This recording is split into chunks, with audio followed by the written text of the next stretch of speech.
สบายดีทุกคนพบกับบาทาวอนคนอยู่สวนมันนี่ผู้ขาสีมาแนะนำต้นมักแอบเด้อพี่น้องเด้อ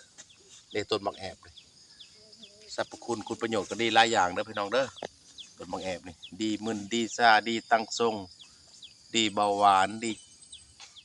ปวดดีลอยเด้อพี่น้องเด้อเอามาต้มใส่กัน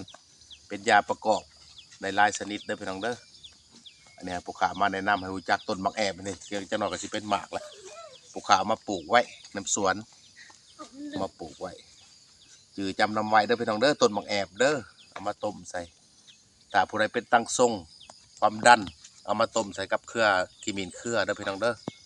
ต้มยาประกอบเด้อพี่น้องเด้อหญ้าก้อยงูกับหญ้าคัดมอนเด้อพี่น้องเด้อผู้ใดเป็น